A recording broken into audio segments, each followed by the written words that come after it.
Yo, what's up, Aluxers? Today we're diving deep into a book that's been making waves since it dropped in 2020, The Psychology of Money, Timeless Lessons on Wealth, Greed and Happiness by Morgan Housel.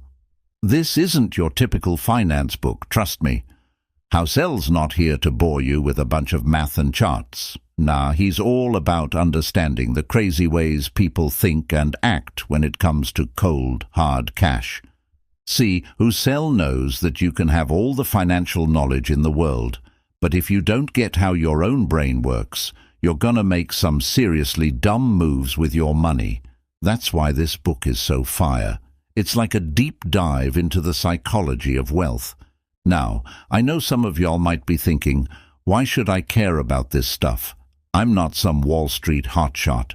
But hey, whether you're trying to stack your first mill or just trying to keep your head above water, understanding how money messes with your mind is key.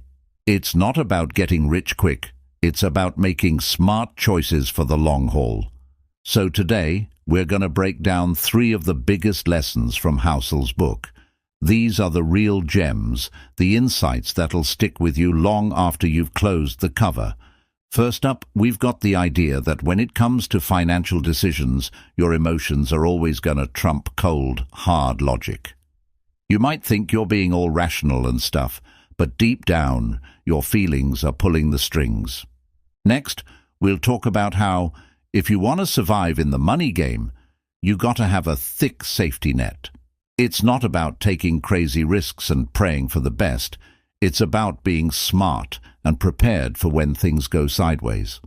And finally, we'll dive into how your past experiences with money shape how you deal with it today. Whether you grew up broke or born with a silver spoon, those early lessons stick with you, for better or worse. So sit tight, grab a notepad, and get ready to have your mind blown. The psychology of money is about to drop some serious knowledge on you. Let's kick things off with the first big insight from the book. When it comes to making financial decisions, your emotions are always going to be in the driver's seat, no matter how much you try to pretend otherwise. To really drive this point home, Housel hits us with the story of Harry Markowitz, the OG of modern portfolio theory. This dude was like the godfather of smart investing, coming up with all these complex mathematical models to help people figure out the perfect mix of investments to maximize their returns and minimize their risks. Markowitz's theories were groundbreaking, and they pretty much birthed the entire industry of quantitative finance. Before him, investing was seen as more of an art than a science. But Markowitz showed that by crunching the numbers, you could come up with an optimal portfolio for any given level of risk tolerance. So you'd think that a genius like Markowitz would have the most baller, carefully calculated investment portfolio himself, right? Wrong. When asked about his own investments, Markowitz straight up said, "I visualized my grief if the stock market went way up and I wasn't in it, or if it went way down and I was completely in it.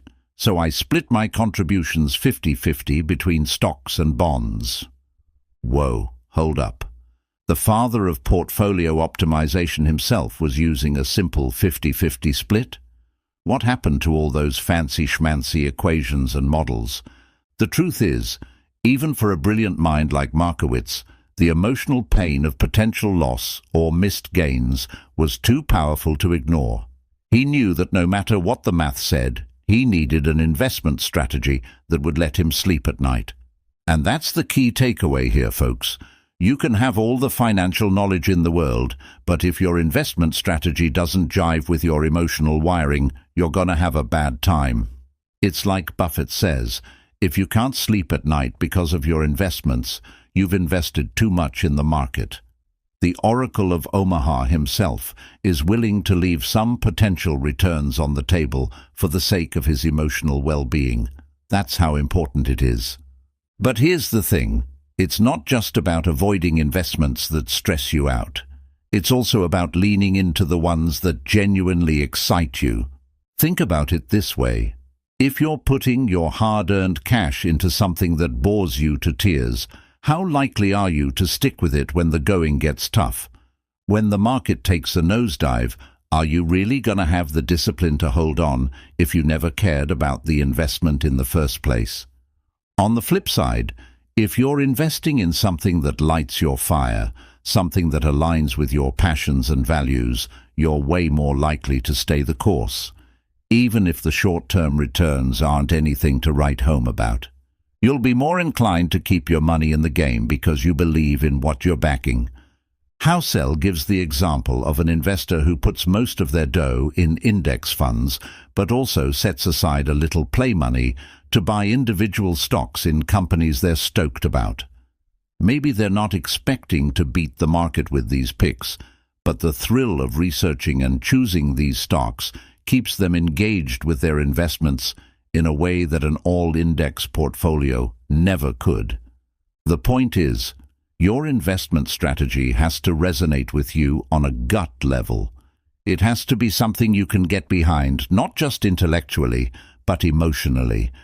Because when push comes to shove, it's your emotions that are going to dictate your behavior. So don't just chase returns or follow the herd. Take the time to figure out what really matters to you, what kind of investments make you feel good about your money and your future.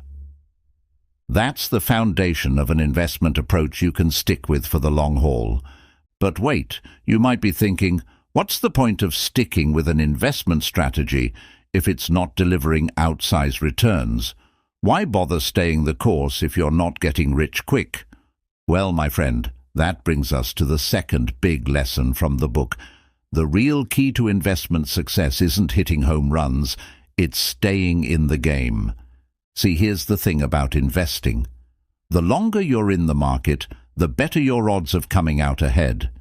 It's not about timing the market perfectly or always picking the hottest stocks. It's about consistency and persistence. Let's break it down with some cold, hard facts. Housel cites a study that looked at the probability of making money in the US stock market over various time frames. If you invested for just one day, it was basically a coin flip, a 50-50 shot of coming out ahead. But if you held on for a year, your odds of turning a profit jumped to 68%. And if you had the patience to let your money ride for a whole decade, your chances of success shot up to a whopping 88%. The lesson here is clear. Time is your secret weapon when it comes to investing. The longer your time horizon, the more the odds tilt in your favor. But here's the catch. You only get to take advantage of those juicy long-term gains if you actually stay invested. If you're constantly hopping in and out of the market, chasing the latest hot stock tip or bailing at the first sign of turbulence, you're short-circuiting your own success. That's why having an investment approach that you believe in, that aligns with your values and goals, is so crucial. Because when the going gets tough, and it always does, sooner or later, that emotional connection is what's going to give you the strength to stay the course. Housel drives this point home with a powerful analogy. He asks us to imagine planting an oak tree sapling. In the first year, you might not see much growth above ground, but beneath the surface, the roots are spreading out, establishing a strong foundation. As the years go by, the tree slowly but surely starts to reach for the sky. And then, decades later, you've got a mighty oak on your hands, a towering testament to the power of patience and persistence. Investing is the same way. In the short term, your returns might be underwhelming. You might even face some painful losses. But if you can keep your eye on the long game, if you can stay rooted in your strategy, even when the market storms are raging, you give yourself the best shot at achieving towering success. So don't get discouraged if you're not seeing massive gains right out of the gate.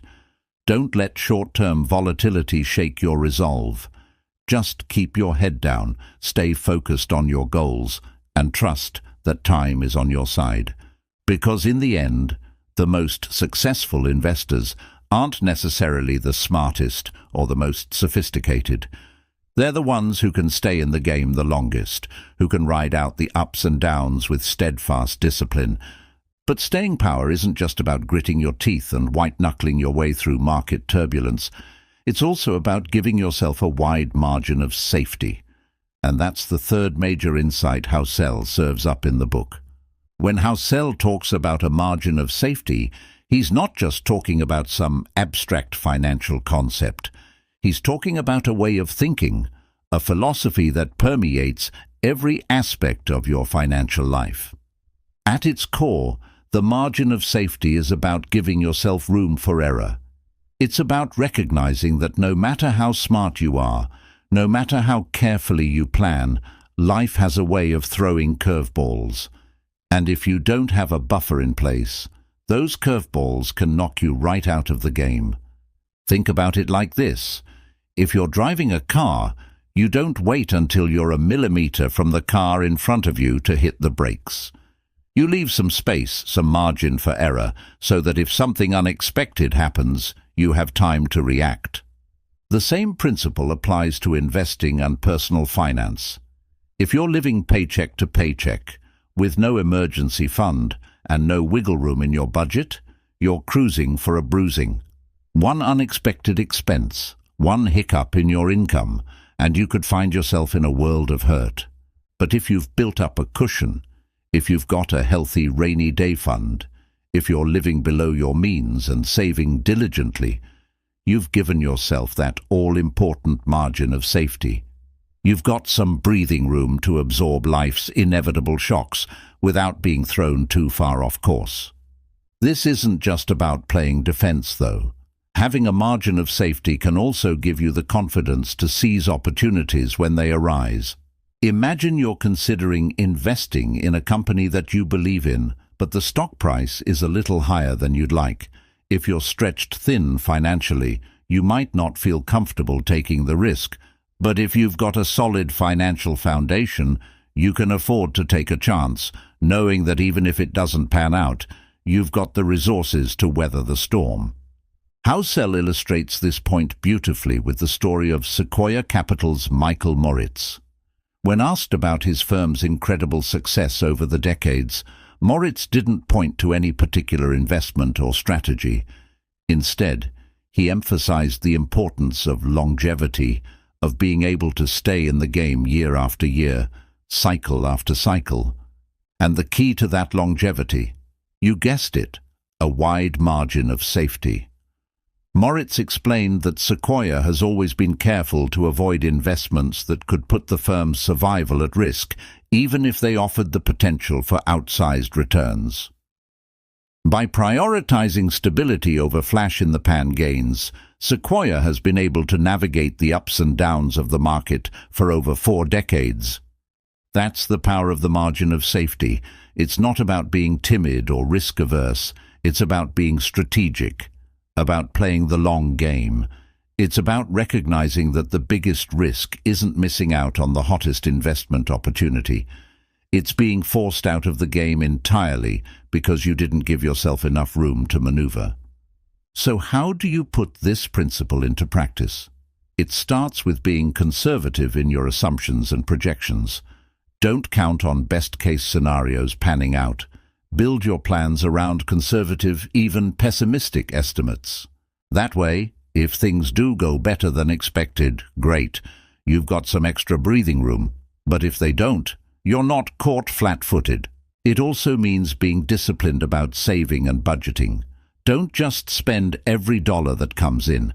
Make sure you're setting aside a healthy chunk for emergencies, for long-term goals, for investing in your future. And when you do invest, don't just cross your fingers and hope for the best. Do your due diligence, understand what you're getting into, and most importantly, only invest what you can afford to lose. That way, even if the worst happens, you're not putting your entire financial future at risk. Now, at this point, you might be thinking, okay, I get it. I need to be emotionally invested in my strategy. I need to stay the course for the long haul, and I need to give myself a wide margin of safety. But how do I know what the right strategy is for me in the first place? Great question. And that brings us to the final major insight from Housel's book: the role that our personal experiences play in shaping our financial attitudes and behaviors. You see, we all like to think of ourselves as rational, objective decision makers, but the truth is, our perspectives on money are deeply colored by our unique life experiences, especially those formative experiences we have when we're young. Housel points to a fascinating study by the National Bureau of Economic Research that looked at how people's exposure to different economic conditions in early adulthood affected their investing behavior later in life.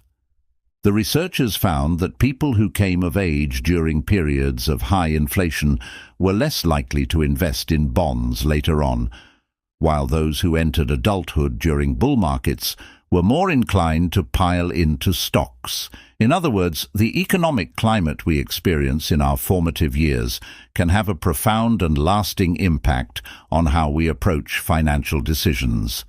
Housel illustrates this point with the story of legendary bond investor Bill Gross. Gross once remarked that if he had been born a decade earlier or later, he might never have gotten into the bond business at all. Why? Because Gross came of age in an era of falling interest rates, which made bonds look like an incredibly attractive investment. Had he been born into a different economic regime, he might have developed a very different perspective on the bond market. The point is, our personal histories shape our financial worldviews in powerful and often subconscious ways. The economic conditions we witness, the lessons we learn from our parents and peers, the triumphs and tragedies we experience, all of these factors come together to form our unique money mindsets.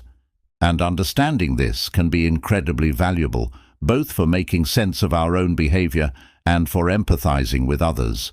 When we encounter someone whose financial decisions seem irrational or misguided to us, it's tempting to write them off as foolish or ignorant. But if we take the time to consider the experiences that have shaped their perspective, we may find that their choices make a lot more sense. At the same time, recognizing the ways in which our own histories influence our financial attitudes can help us be more mindful and deliberate in our decision-making. We can't change our pasts, but we can strive to be aware of the biases and blind spots they may have instilled in us. And this awareness is especially crucial in times of economic upheaval and uncertainty. Housel notes that in the wake of financial crises, both individuals and institutions often exhibit what's known as a scar effect, a lingering conservatism and risk aversion that can persist for years after the initial shock. We saw this in the aftermath of the 2008 financial crisis, when companies hoarded cash and households ramped up their savings rates.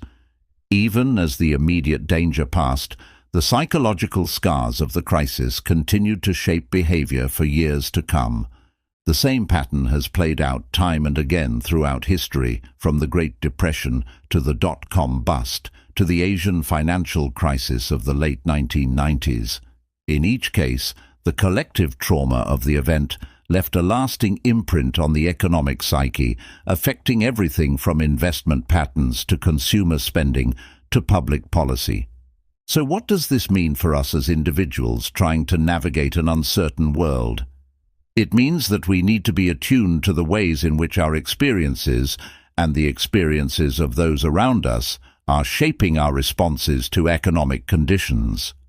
It means being patient and empathetic with ourselves and others as we work through the emotional fallout of financial shocks. It means recognizing that the road to recovery may be long and uneven, and that setbacks and relapses are a normal part of the process. But it also means being proactive in our efforts to adapt and evolve in the face of changing circumstances. Just as ecosystems adapt to new environmental pressures, so too must we be willing to update our mental models and strategies as the world around us shifts. That might mean diversifying our investments to build resilience in the face of uncertainty. It might mean being more conservative in our spending and saving habits to give ourselves a greater margin of error. It might mean seeking out new sources of income or investing in our own skills and adaptability. The key is to approach these challenges with a growth mindset, to see them not as threats to be feared, but as opportunities to learn, to stretch, to become stronger and wiser. And that, in the end, is perhaps the greatest lesson of the psychology of money. Yes, this book is full of valuable insights about the role of emotions in financial decision-making, the importance of a long-term perspective, the necessity of a margin of safety. But at its core, it's a book about the incredible adaptability and resilience of the human spirit. It's a reminder that no matter what challenges we face, no matter what traumas we endure, we have within us the capacity to learn, to grow, to triumph. So let us take these lessons to heart, my friends. Let us face the uncertain future with clear eyes and stout hearts, armed with the wisdom of those who have gone before us. Let us remember that wealth is about so much more than numbers on a balance sheet. It's about the richness of our relationships, the depth of our experiences, the strength of our character. And let us never forget that the greatest fortune we can build is not measured in dollars and cents, but in the love we share, the lives we touch, the legacy we leave behind. That is the true psychology of money, and it is a lesson that will serve us well in good times and bad, all the days of our lives. Thank you all for joining me on this journey through the pages of Housel's masterwork. I hope you found these insights as illuminating and empowering as I have.